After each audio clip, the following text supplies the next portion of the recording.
Hello, everybody. Welcome into the NBA Front Office Show. As always, plenty for us to talk about going on around the NBA. Make sure you are subscribing to the NBA Front Office Show YouTube channel, as well as the podcast feed over on Apple Podcasts, Spotify, wherever it is that you listen to podcasts. Subscribe both places. Wouldn't hurt, would help us out a little bit. Make sure you're subscribing both on the podcast feed and, of course, the YouTube channel as well. I'm Trevor Lane. You can find me on Twitter at Trevor_Lane, joined by Keith Smith at Keith Smith NBA. Keith, finally, it feels like it's been so long, but basketball, it's coming back tonight. I can't wait. It was only a week and a day. I don't know how I'm going to make it through August and September because I was going through basketball withdrawal. Yeah, it's funny. It's one of those things where I was ready for a break. We've been more or less going nonstop since the beginning of October when training camps opened up, and I was ready for a little break. And then I don't know, I hit like sometime Monday afternoon, and I was like, all right, that's enough. Let's get games back. Like I'm ready to work again. So yeah, I'm super excited that no more breaks until I want to say it's like April 4th or something like that. It's that first Monday in April when the NCAA tournament championship game is. So the NBA always takes that night off. So that'll be the next time we see a night off here in the schedule. And then we get into the play-in tournament and the playoffs and everything else. And it's just, straight through from there. So I'm super excited that we're in this position, everything's going. And, shouts to all the support we've gotten both on the YouTube channel as well as the podcast. Some really great reviews over on iTunes where you can see them. People have said really kind things and a lot of really nice comments too. So really, really appreciate all of that. Yeah, absolutely. Absolutely. You guys are the best. Remain the best. Definitely appreciate all the support that we have received. And as we always say, don't keep it a secret. People call it the best kept secret. Don't keep it a secret. Tell a friend. Let them know where to find us. I hope the people join the show who comment with that are like are saying it in jest, and they have told many people. Yes, so please do. That's my hope. If we want to make it a running joke, I'm perfectly fine with that, as long as you're actually sharing and telling people. That's right. That's right. Make sure you do share it. Maybe we'll make up best kept secret t-shirts or something like that. That's it. We'll wear those at Summer League or something. That's right. That's right. We'll have to wear those around Vegas. I need to get on that. All right. Let's dive into some news. So I guess this is kind of a big deal. Kevin Durant making his son's debut, potentially coming up on March 1st, recovering from injury still. But boy, oh boy, that Phoenix team could be awfully good. They can get everything to click with KD in the fold, along with Devin Booker, Chris Paul, DeAndre Ayton. This could be a very, very good team, and we could see them full health on March 1st. I guess first and foremost, like, is this enough time for the Suns to make a championship run and have everyone gel March 1st? So you're going to have, just shy of 20 games, something like that, somewhere in the teens in terms of games left to play. Is that enough time for the Suns to get everybody together and make a championship run? I think so. I think for a couple reasons. I think Kevin Durant, for as wonderful as he is as a player, he is also maybe the most plug and play guy. Like, you just kind of put him in a lineup and say, hey, do Kevin Durant things, right? Like, he's not a guy who is, I need a million dribbles. I mean, for as much as I know it still triggers and angers some folks, he stepped right into the Golden State Warriors and just kind of, they were great, right? And he did his thing and everything was fine. So I don't expect that to be a problem. It also helps when you have Chris Paul, arguably the greatest floor general that the league has seen in the last, 2-3 decades, running the show. He's going to be making sure everybody's getting their touches, everybody's getting their shots. It'll keep everybody happy. I think it's going to be fine for them. It is good though that they're going to have roughly a month and a half to figure things out before the playoffs really roll around. They are sitting right now in 5th. They're only, though, a game and a half behind the Sacramento Kings. As an aside, I feel kind of bad for the Kings. Like, they've had this wonderful season with this really great run, and it's like all these teams are still right there behind them. And it's like, man, like, I still think they're going to finish top 6, but we'll see. But for the Suns, your push is, all right, let's get ahead of the Clippers. Let's try to get ahead of the Suns, or the Kings, rather, if you can. And let's try to push up beyond the standings. You don't think they'll catch the Grizzlies, certainly not the Nuggets. They're way too far behind those teams. But, if they can push up to 3rd or 4th, get home court advantage, you're probably looking at a team that might make a really deep, if not another finals run. Yeah, if I'm Phoenix, that's all I'm worrying about is just getting into the proper positioning. I'm not worried about, am I going to go push for the 1 seed or the 2 seed or Yeah, anything. it's Get too. everybody healthy, get everybody on the same page. Worry about that. If you can get the 4 seed, the 3 seed, great. Get some home court there. That's fantastic. But it's mostly about how is the team performing. That's what they need to be most concerned about because you've got all of these stars. And you know what? Sometimes you throw stars together, it doesn't always work. So getting these pieces all to come together and fit, like you said, Kevin Durant, pretty plug and play. So I'd imagine it probably will work. But taking this next stretch of games here, using that as an opportunity to bring everybody together and get things sorted out on the fly, that's going to be the most important piece here for the Phoenix Suns. Yep. We got a few moves being made here around the NBA. Some of these happened yesterday, and we didn't have a chance to get to them in yesterday's show. But the Clippers have waived Moses Brown and signed Keaton Wallace. Moses, you and I talked about this. Moses Brown, why can't he seem to stick? An intriguing talent, plenty of size, but just not sticking anywhere, it seems like.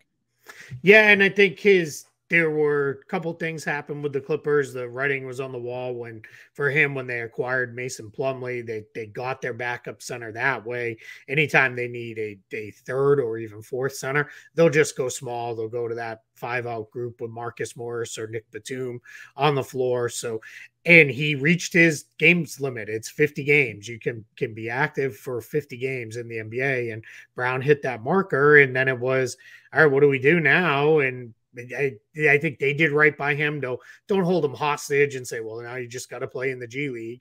Instead, they let him go. He'll probably, my guess is some team needs a center after injuries or something like that. He'll probably come up on a 10-day and then maybe catch on a deal that carries into next season or something like that. So we'll see. But yeah, it's definitely a thing for him where it's weird because I don't feel like he fits the 4A mold because he has produced in the NBA. I guess it's just, teams are they're not looking for what he brings, I guess, and they feel like they can get it other ways. And if you're the Clippers, you wanted that veteran guy, right? Because you're trying to go win a title. So you're not, all about shepherding along a kid. And then obviously when they filled their final roster spot with Russell Westbrook, that really close the door. So they go big for small here on the 2-way. They bring in Keaton Wallace, guy who's really worked hard to get this opportunity, and he'll come in now on that second 2-way alongside Moussa Diabate, who they drafted last year, and those will be the guys who close it out. Probably won't see either one of them active all that often. Just that'll be on those nights when the Clippers sit everybody basically. Yeah, exactly. And that's the situation the Clippers are in currently. They are going to try to make that push here. They're going to try to see what they can do in terms of their playoff seeding. Could make a run, and we'll see how they can ultimately integrate Russell Westbrook into that lineup. That's going to be interesting. By the way, we just talked about KD's debut. Sounds like Russ could debut with the Clippers tomorrow night, and we'll see what that looks like ultimately. I don't think they're planning on starting him right away, but we'll see if he's able to claim that role at some point. Yeah, and I think it was interesting his kind of introductory press conference with them. He said all the right things, and now we'll see, right? It's easy to say this stuff. It's a lot harder to do it and then do it over and over and over and over again. Yeah. All right. So Julian Champagny winds up being claimed by the San Antonio Spurs. They're going to give him a look. The Spurs have lost 14 straight. So as of right now, they are in full tank mode, and they are doing what they can. Obviously, just traded away Jakob Poeltl at the trade deadline, doing what they can here to just give guys a look, use open roster spots, bring in some young talent, and see what's what, and see if you get anything to stick. This is very much a club that's building for the future. I've seen a lot of people hoping that the Spurs will be the team to land Victor Wembanyama, which I think would be a really interesting landing spot for him. But that's going to be their focus for right now. It's going to be finding some young players, see if you can find some diamonds in the rough with your remaining flexibility, and then hope for a little lottery luck in a few months. So I guess you would say the Spurs are not popping the champagne. That was well done. Nice. That was it's well usually done. You who hit the good puns, and every once in a while I come with. I like that. It was the double pun because you got Greg Popovich in there. Yeah, that was nice. I didn't even think that part. So you didn't? No, that didn't even come to mind. So this is why you're Oh, better at it than me. I thought that was the brilliance of it. Was you were going Greg Popovich, Pop plus Julian? All right, Okay. edit all this out. It absolutely was. That's what I Yeah. went for. Shinpenny's done really nothing in the NBA as a rookie. He played in only a couple games with the Sixers, a couple garbage time minutes, but a little interesting on the G League level with Delaware. Mostly averaged about 17 and a half points per game, shooting 35% from three, decent rebounder, block per game, which is really kind of interesting considering he's not a big man by any means. I believe he is. Let me check. He's about 6'8" and a forward. So Spurs had an open two-way spot after they converted Charles Bassey's deal and signed him for 4 years and put him on the active roster. So this is the kind of thing you do if you're the Spurs. Pay Sixers, let him go. We have an open spot. We think we kind of like him. Let's bring him in. They'll kind of continue to cycle. I was a little surprised, just since we're on the Spurs topic, that they didn't leave a roster spot open and just kind of keep churning guys through that. But they really like Gorgie Jang. I think they wanted to be cautious to not go too young after trading Jakob Poeltl and Josh Richardson. So, but yeah, you're absolutely right. I mean, they're bad. It's really kind of a sign of just how awful the Rockets have been that the Spurs are still like behind them in the standings, or I guess ahead of them, depending on which way we're looking at it at this point. So that's just something there. But yeah, I mean, Spurs, Pistons, Rockets, Spurs, Pistons, Rockets, and Hornets. There's your bottom four in the lottery order. And now we've talked a lot about you don't have to really fully tank because it's the same flattened lottery odds and all that stuff. But you still don't want to be fourth because if you're fourth and one team jumps, you get pushed out. So you still want to try to be, bad, but it's, I think those teams are really just kind of, they're headed to the end. And I'm kind of curious now to see, do any of them win 20 games? I thought, at least they might all get to the 20 game marker, but that means like a 5-15 finish. And the way some of these teams have played, that would actually be probably better than where they're at today. So I'm not so sure. We'll see if they get there or not. Yeah, I mean, like I said, the Spurs have lost 14 straight and are still half a game ahead of Houston, who's have lost seven straight. The Hornets, what are you doing? They've won 2 in a row. Oh my goodness, everything's falling apart for sure. Had to get Plumlee off the team, apparently. I guess that's needed to move on, and that was it. They've unlocked the secrets of success. Yeah, no Plumlees. Apparently that's what it takes. Let's jump over to Washington. Bradley Beal, patience running thin, had an interview recently with Mark Spears of Anscape. Said, "I'm patient, but there comes a time where you have to be a little selfish, and I draw a line in the sand for sure." Look, we've been talking about when does Bradley Beal ask out of Washington for years now. He's getting up. I mean, people don't think of him as an older player, but I mean, Father Time is creeping up here. I kind of feel like we're going to hit a breaking point sooner rather than later. Maybe this summer, things start to move here. I know he's talked about wanting to stay in Washington. He's done everything he can to hang on there, about how much he loves it there and all of that. But he may, and the Wizards may be making some tough decisions this summer. Yeah, to your point, 10-year player now. He's going to be 30 at the end of this season, right before the league year changes over at the end of June. So we're looking at a guy who's been there. I'm kind of wondering if this was a, hey, I'm not going to ask to leave, but preemptively, you better pay Porzingis and Kuzma.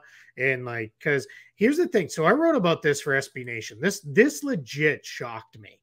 When you look at the Wizards lineup data, when they have Beal, Porzingis, Kuzma, and Monte Morris on the floor, no matter who the fifth player is, they're plus 9.4 in net rating. Whoa.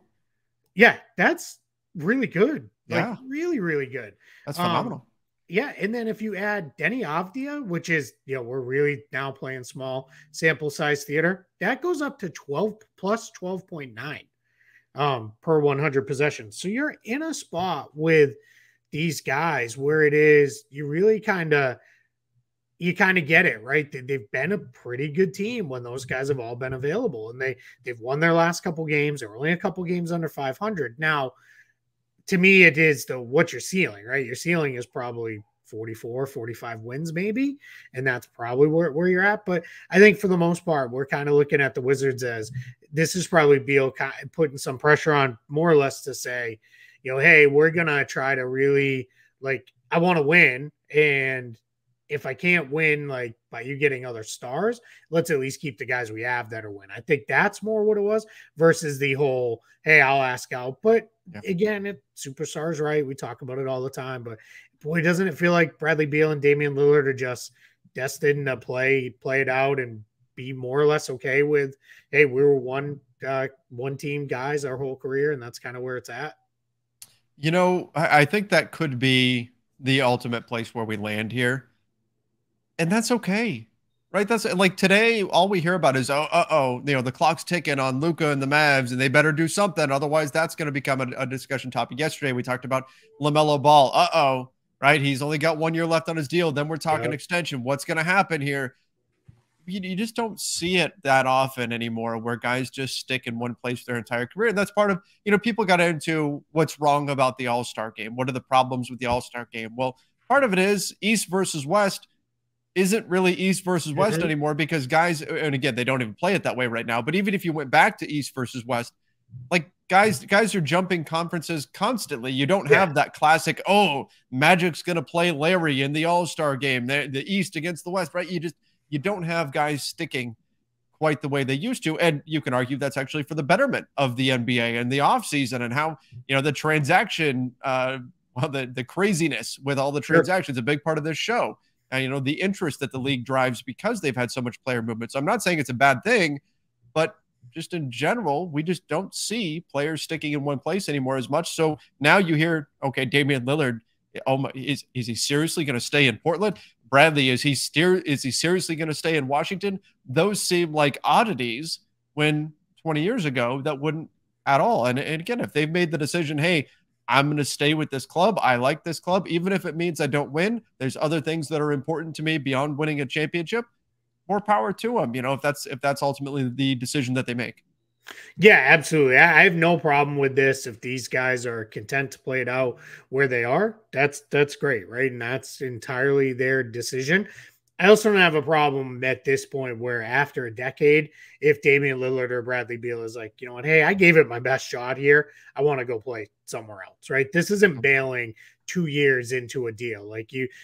Even if they are both on newer deals and they've extended and all these other things, I don't have a problem if either guy is like, hey, I want to go somewhere else and try to win. It's just, this is what player agency is all about, right? It's up to them and their teams to make their decisions for themselves that are best. I also don't mind if the Blazers or Wizards are like, hey, we've tried for 10 years and it's not worked. Yeah. We're going to move you for a monster haul. I don't have any issue with that. This isn't we gave it a good try and 2 seasons went by. This has been a decade or more. So, it's as cool as it would be to see those guys stay and win where they're at. If it's not going to happen, it's not going to happen. But, I'm very curious to see if Washington can make a little noise here towards the end of the season. If they can keep that four-man group healthy of Beal, Kuzma, Porzingis, and Monte Morris. I'll tell you what, based on their activity at the trade deadline, if they don't keep Kyle Kuzma, oh boy, Bradley Beal is going to have some reason to be upset. You look at the moves they made, a lot of it was based around keeping Kyle Kuzma and the belief that they were going to keep. If they suddenly don't do that, then maybe there could be some problems, bro. Yeah, because then you're losing them for nothing, and that's an even bigger issue. I guess sign and trade's possible, but then you're no longer in control, and that's not great. No, not at all. Not at all. All right, so the Atlanta Hawks, they moved on from Nate McMillan, and now it appears they are potentially closing in on Quin Snyder, dare I say. I know there have been a number of other names out there, Ime Udoka being one of them, but it's sounding like perhaps this could be Quin Snyder's job if he wants it. There's been mutual interest. We've been waiting to hear where he was ultimately going to wind up after leaving the Jazz.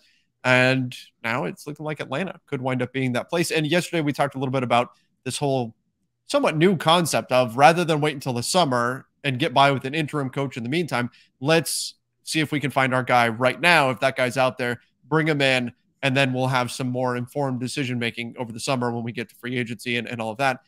Quin Snyder, do you like his fit potentially with the Hawks?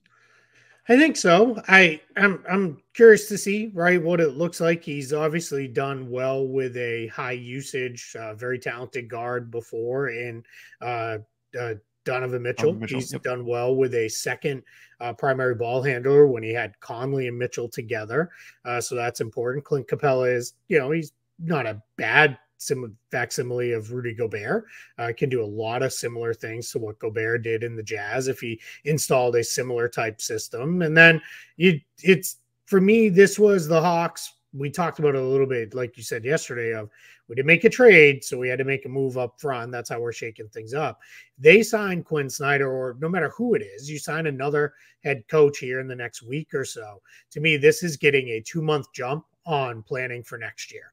Right. That's what this is all about. Let's see how these guys fit and adapt. Let's see how the coach works with these players, because this is an absolutely monster offseason for the Hawks.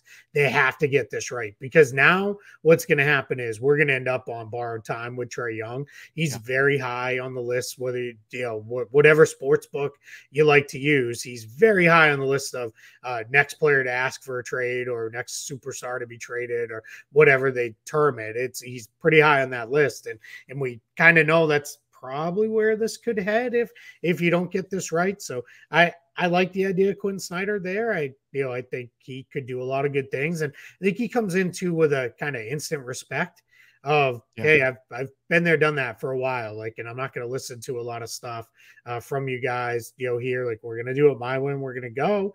And I think again, there's pieces and parts on that roster that he can really mold into something. I think that'll be pretty good. I don't expect it to change anything this year. I mean, they're going to be probably in the play-in tournament, probably if they make it through out in the first round. But I think, you get that jump start on next year, and that's what this is really about.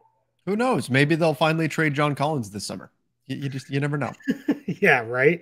I mean, if it doesn't happen this summer, I'm just going to assume it's the new Miles Turner and will never happen. It's never going to happen. Yeah, that's right. That's right. We'll be talking 7 years from now. Well, the Hawks could trade John Collins. No, they're not going. Yeah, he's on his third new deal with them, but we'll see. Yeah. They like him, but they also would like to trade him potentially. Last thing we've got for today, the Bulls waived Malcolm Hill and signed Terry Taylor. The Bulls, they're making moves around the edges, doing some things here and there, but you add Patrick Beverley. They want to make a playoff push here. They don't really have control of their draft pick necessarily because it goes to Orlando. Obviously, Orlando rooting for losses for Chicago. Where do the Bulls go from here? What is this team going to? Because obviously they went all in on Vucevic and DeRozan and trying to make this work, and it just hasn't. And of course, Lonzo Ball's injury has been, it gets wrapped up into all of this. What do they do now? It's like they took their shot. It didn't work. I don't know that it gets any better necessarily next year. Maybe a healthy Lonzo Ball if that happens, but that's still up in the air. Mm-hmm. What do you do if you're Chicago? Well, I just kind of laughing to myself here because I'm like, well, if we had a Raptors story, man, we hit all of they're kind of there. They're kind of right, yeah. East, right? Like we already talked Washington for a while. We just talked Atlanta. Now we're going to talk Chicago. So it's I don't know. I'm a little nervous from their comments post trade deadline about, well, we didn't move Vucevic because we think he's a big part of what we want to do here. And I get it. That was their first big trade that they made with this front office, but you got to be really smart about the contract that you give him this summer, because that's one that could really end up bad very, very quickly if you're not careful. He's had actually a pretty good season, and he's still got good years left, but you're just going to be careful. I don't know. I wonder, does it turn into, without being a full-on trade demand, do we get a DeMar DeRozan, hey, I'd like to be moved, quietly conversation over the summer if things aren't really going well for them. So we'll see what that ultimately, lands with the Bulls.